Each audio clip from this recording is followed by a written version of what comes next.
दोस्तों स्वागत है। मैं हूं मुस्तफ़ा हुसैन और आप जुड़ चुके हैं वॉइस ऑफ एमपी से।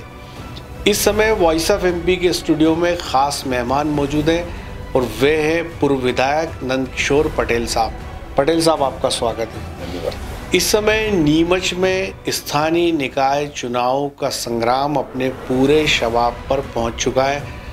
समूचे 40 वार्डों में कांग्रेस और भारतीय जनता पार्टी के पार्षद प्रत्याशियों के कार्यालयों के उद्घाटन हो चुके हैं और धुआंधार प्रचार चल रहा है।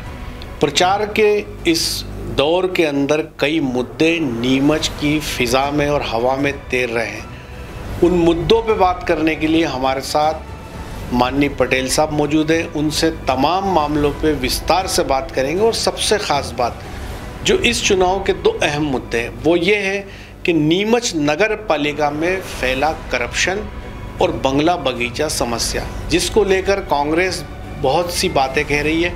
उन बातों पे भी बात करेंगे।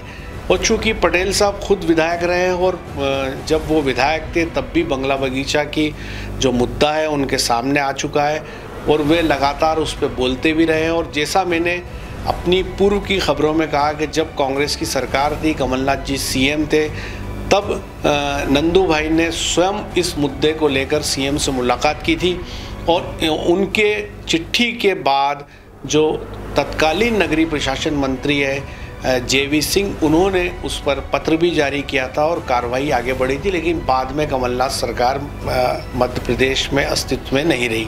तो ऐसे ही तमाम मुद्दों पे बात करेंगे और उनसे जानेंगे कि आखिर इस शहर के संग्राम में कांग्रेस की क्या मंशा और कांग्रेस अपने प्रचार को किस तरफ ले जा रही।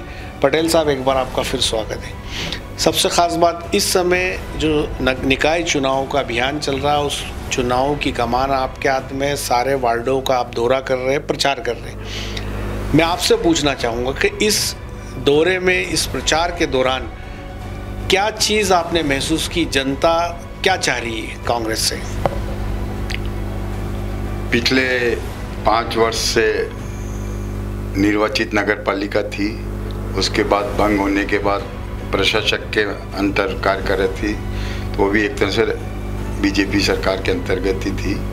तो 7 साल से नगर पालिका में जो भ्रष्टाचार का तांडव मचा है, उससे जनता इतनी त्रस्त हो गई है कि हम पूरे नगर में जहाँ जहाँ भी जा रहे हैं, लोग एक ही बात कर रहे हैं कि कांग्रेस के पार्षदों को जिताना है, नगर पालिका अध्यक्ष कांग्रेस का बनाना है। हम बात करें बंगला बगीचा एरिया की, पूर्व में इन्होंने घोषणा की कि हमने बंगला बगीचा का समस्या का समाधान कर दिया है और इनके जनप्रतिनिधि भोपाल से नीमच आए और बारादरी से लेके और पूरे नीमच शहर में जगह जगह मंच लगे और स्वागत हुआ। और स्वाभाविक भी है कि इतनी लंबे वर्षों की समस्या थी और जब लोगों को लगा कि इन्हें समाधान किया तो राजनीति से हटके भी लोगों ने उनका स्वागत किया, जो कि किया जाना चाहिए। लेकिन जब साल 2 साल और निकले और उसका वास्तविक प्रारूप सामने आया तो वो कि वही ढाक के 3 पात निकले, कोई समस्या का समाधान नहीं हुआ। और जो नियम बनाए गए वो इतने जटिल बनाए गए कि कोई भी बंगलावासी उस प्रक्रिया में गुजरकर अपना समाधान कराने के लिए तैयार नहीं था। जब आप कहते हो कि हमने समस्या हल कर दी और जिनके लिए हल किए वो उससे संतुष्ट नहीं है और वो धरने पे बैठ रहे हैं, संघर्ष कर रहे हैं, तो इसे हल का भी क्या फ़ायदा। लीज रेंट इतनी भारी रकम रख दी, जिन लोगों के पारिवारिक बंटवारे के दस्तावेज थे या हिब्बानामा था उसको मान्य नहीं कर रहे हैं। वर्तमान गाइडलाइन के हिसाब से मूल्य निर्धारण कर रहे हैं। एक तरफ सरकार ने स्वयं कई वर्षों पूर्व रजिस्ट्री पे रोक लगा रखी थी, तो लोग उसकी रजिस्ट्री कैसे करवाते हैं। अब उसमें उनने व्यवहारिक पक्ष भी नहीं देखा कि भाई जिस दिन से रोक लगी उस दिन की गाइडलाइन लेके इनको आगे बढ़ना था।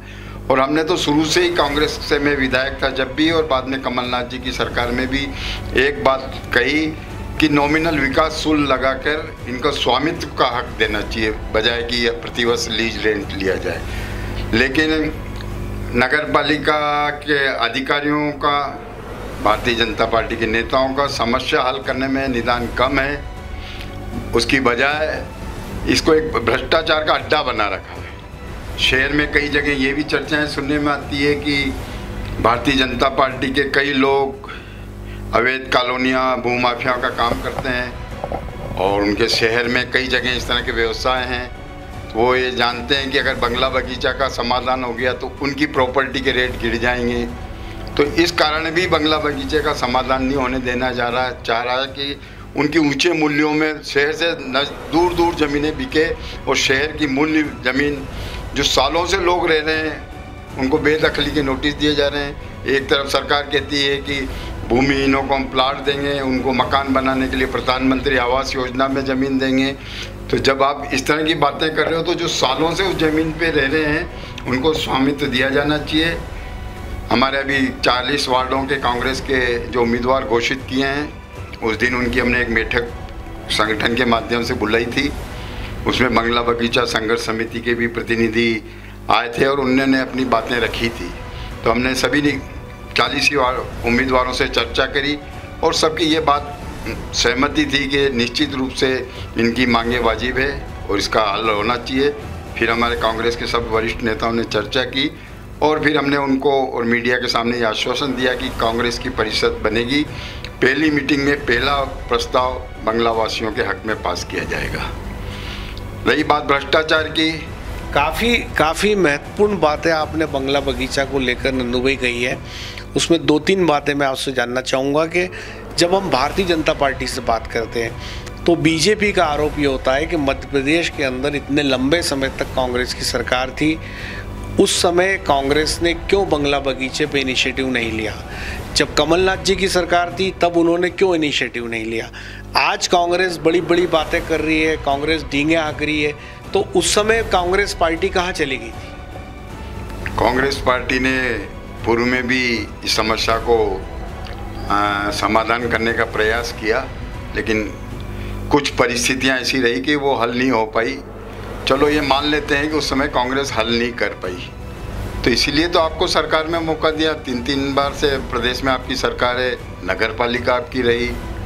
आप कांग्रेस ने उस जमाने में काम किए, वो तो ये नहीं कहते हो आपने कि ये कांग्रेस ने काम किए, कुछ कार्य शेष रह गए तो उनको आप गिना रहे हो। मतलब कांग्रेस ने जो कार्य नहीं कर पाई उसको आप भी कभी भी नहीं कर पाओगे। मतलब इतने नकारा हो आप, मतलब जो भी करना है कांग्रेस को ही करना है, ये बात ये मान रहे हैं। तो कांग्रेस पार्टी कमलनाथ जी की सरकार में हमने कार्रवाई की थी और जयवर्धन सिंह जी ने कलेक्टर साहब को पत्र लिखा था। कलेक्टर साहब ने एक बैठक बुलाई थी, उसमें कलेक्टर साहब स्वयं थे, अपने रजिस्ट्रार थे, सीएमओ थे, टाउन कंट्री प्लानिंग के एस कुमार थे और मुझे भी चर्चा के लिए उस बैठक में बुलाया था। वो रिकॉर्डेड है, वो शासन को कलेक्टर ने प्रस्ताव बना के उसमें भेजा गया है और वो शासन को गया था और अगर सरकार नहीं की तो निराकरण होता और भारतीय जनता पार्टी के कोई भी जनप्रतिनिधि चाहें तो चौपाल पर उन दस्तावेजों के साथ में उनसे चर्चा करने को तैयार हूँ। बड़ी बात कही है नंदू भाई ने और कहा है कि चौपाल पे वो बहस करने के लिए तैयार है। और एक और ख़ास बात नंदू भाई जो आपने कही, जिस तरह से कि आपने कमलनाथ की सरकार थी तब आपने कार्रवाई की थी, मेरी जानकारी में भी है ये बात। एक और इसमें जो ख़ास बात निकल के आई वो ये कि जब हमने पूर्व नगर पालिका अध्यक्ष से बात की तो 2017 में एक प्रस्ताव नीमच नगर पालिका परिषद ने पास किया था। वो प्रस्ताव शहर के 2.5 महीने तक उस पर दावे आपत्ति बुलवाए गए थे। नीमच नगर पालिका में टेंट लगा था। जब वो प्रस्ताव थम्पिंग मेजोरिटी से राकेश पप्पू जैन की परिषद में पास हुआ, उस पर उस समय के तीनों विधायक और सांसद ने दस्तखत किए और वो प्रस्ताव मंजूरी के लिए ग्रुप ऑफ मिनिस्टर्स भोपाल गया। लेकिन जैसा कि पूर्व नगर पालिका अध्यक्ष ने कहा कि वहाँ पर वो प्रस्ताव कतिपय अधिकारियों ने बदल दिया और ये वाले प्रस्ताव को मंजूरी दे दी। क्या कहेंगे आप इस पे? अगर उनके जनप्रतिनिधि ये बात कहते हैं कि हमने तो भेजा हो जिसमें सांसद, विधायक और नगर पालिका के और नागरिकों के हस्ताक्षर थे और प्रदेश में अधिकारियों ने बदल दिया, तो इससे बड़ी शर्म की क्या बात हो सकती है कि आपकी सरकार, आपका मुख्यमंत्री और वहाँ अधिकारी बदल दे। तो हमारे जनप्रतिनिधि जो हमारा भोपाल में प्रतिनिधित्व कर रहे थे वो क्या सो रहे थे, या तो उनकी निष्क्रियता थी, उनको विषय की जानकारी नहीं थी, या कहीं न कहीं उनके निजी हित उसमें टकरा रहे थे, इसलिए इसका समाधान नहीं हुआ।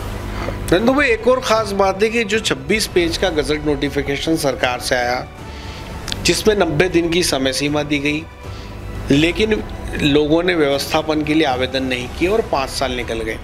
उसके बाद नगर पालिका का एक फरमान आया कि 30 मई तक अगर आपने आवेदन नहीं किया तो अधिग्रहण की कार्रवाई की जाएगी। जब आंदोलन हुआ तो फिर कहा कि हमने समय सीमा को बढ़ाकर 30 जून कर दिया। कल 30 जून थी, वो समय सीमा ख़त्म हो गई।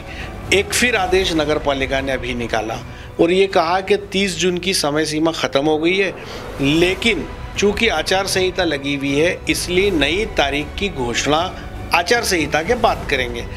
तो आपको नहीं लगता है कितना गैर व्यवहारिक निर्णय है कि आप 5 साल से तो बैठे थे, तब आपने किसी तरह का कोई सूचना जारी नहीं की और अब 5 साल बाद अचानक आप इस तरह का थ्रेट कर रहे हैं कि आपको आवेदन करना नहीं तो अधिग्रहण कर लिया जाएगा। आप किस तरह से देखते हैं इस बात को? मेरा ये कहना है कि चलो शासन ने कोई भी निर्णय लिया और उसकी वो वाहवाही भी ले रहे हैं, लेकिन जिन लोगों के लिए निर्णय लिया वो उसको मानने को तैयार नहीं है, तो उनको प्रतिनिधियों को और भारतीय जनता पार्टी के नेताओं को उनके बीच में जाकर बात करना चाहिए कि भाई क्या समस्या आ रही है, क्यों आप व्यवस्थापन की कार्रवाई नहीं करा रहे हो, करना चाह रहे हो, इसमें हम क्या संशोधन कर सकते हैं। जनप्रतिनिधि का दायित्व यह नहीं होता है कि कानून एक बन गया और उसको डंडे के बल पे आप लागू करें। जनप्रतिनिधि का दायित्व ये होता है कि जनता के हित में कानून को बनवाए। कानून गलत बन गया तो इनका दायित्व है कि चाहे अपनी ही सरकार है उनकी, तो वहाँ मुख्यमंत्री से या नगरीय प्रशासन मंत्री से जाकर वहाँ सब सामूहिक रूप से दबाव बनाए और ये संशोधन हो। पहले भी कई बार ऐसी चीज़ों में हुआ है कि सरकार ने कानून बनाए और जनता का दबाव आया तो उसको मानना पड़ा। सबसे बड़ा केंद्र का कृषि कानून आप देख लो, सरकार ने लागू किया और बड़े बड़े दावे करे कि इसको कभी भी हम नहीं बदलेंगे, लेकिन जनमानस का दबाव बढ़ा तो सरकार को झुकना पड़ा और उसको मानना पड़ा गलत कानून है और उसको रद्द करना पड़ा। ये तो एक बहुत छोटी मानवीय समस्या है।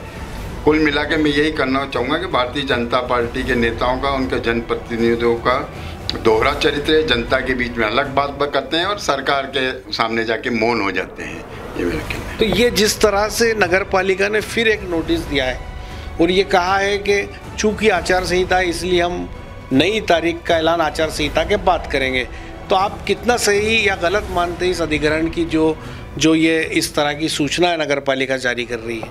बंगला वासियों ने एक आंदोलन संघर्ष समिति बना के प्रारंभ किया भूख हड़ताल की, लेकिन कितनी गैर जिम्मेदाराना बात है कि जो सरकार में प्रतिनिधि हैं वो लोग उनके बीच में बात करने तक भी कोई जवाबदार आदमी नहीं पहुंचा।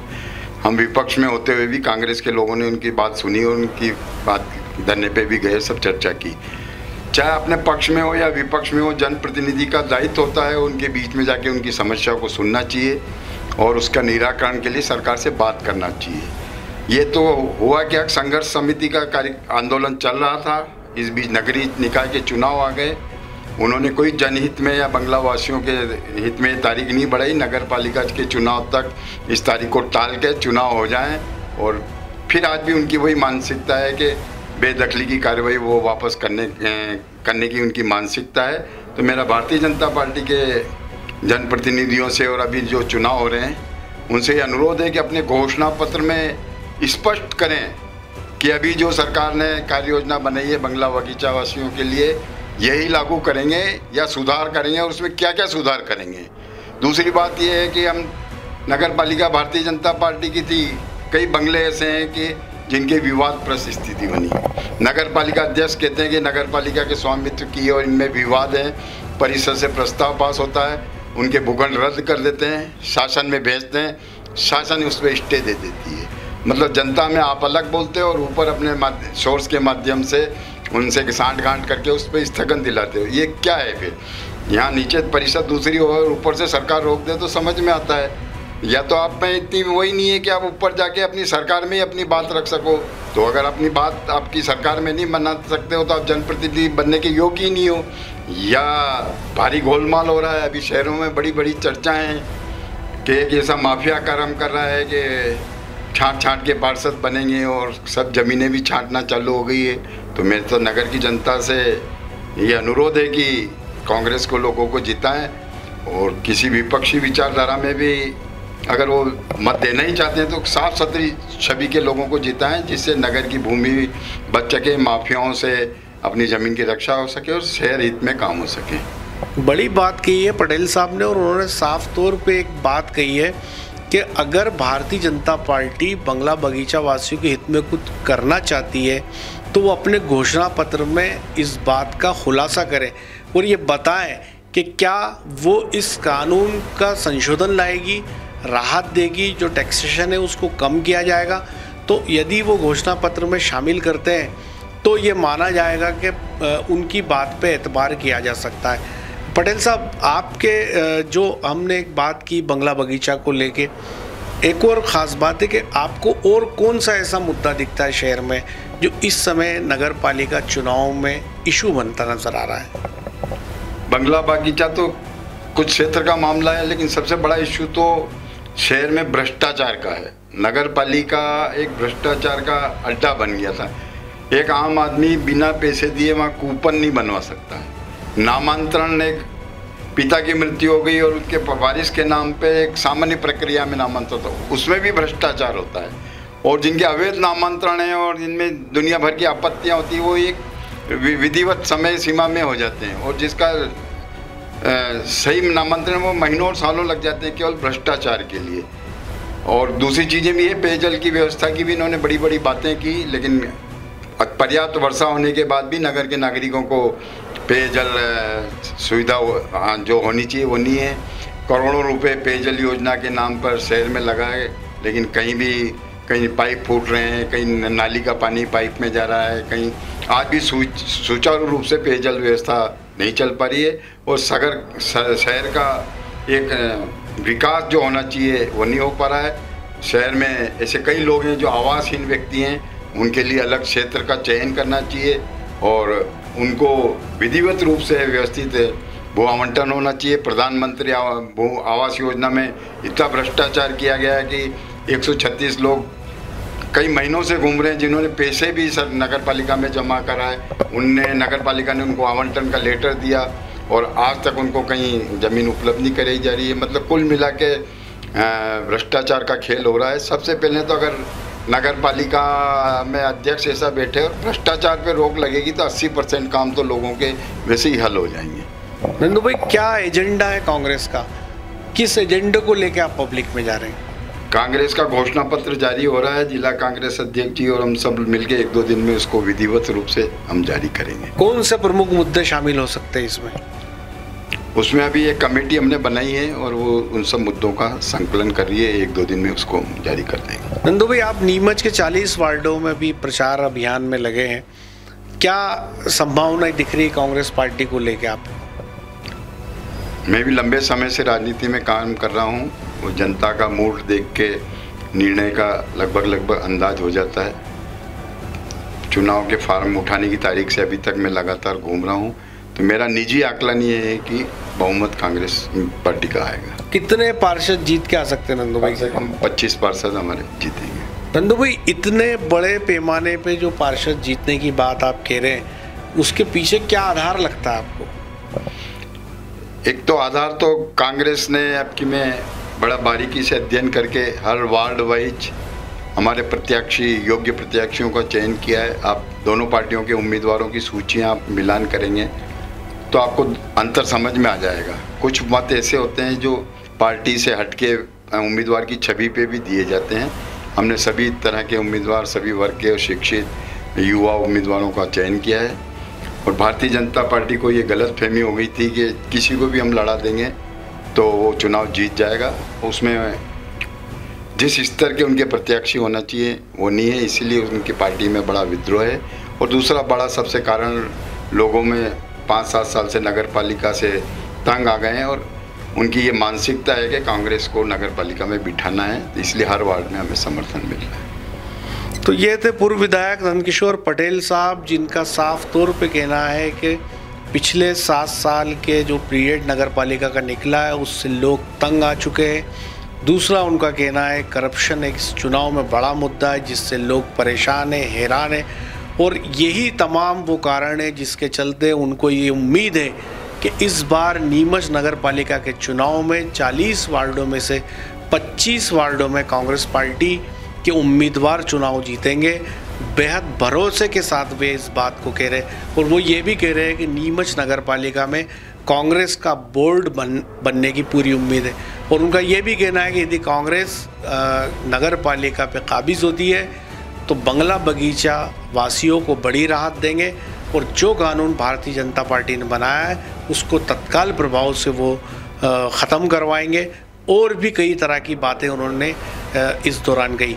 तो ये था अब तक का अपडेट। और आपसे विदा लेने से पहले एक ख़ास बात कि यदि आपको हमारी खबरें सच्ची और अच्छी लगती है तो आपसे अनुरोध है कि हमारे YouTube चैनल को ज़रूर सब्सक्राइब करें, साथ ही हमारे Facebook पेज को लाइक करें, फॉलो करें और चुनाव से जुड़ी तमाम खबरें आप नीमच के सबसे बड़े केबल नेटवर्क KTV के 130 नंबर चैनल पर देख सकते हैं।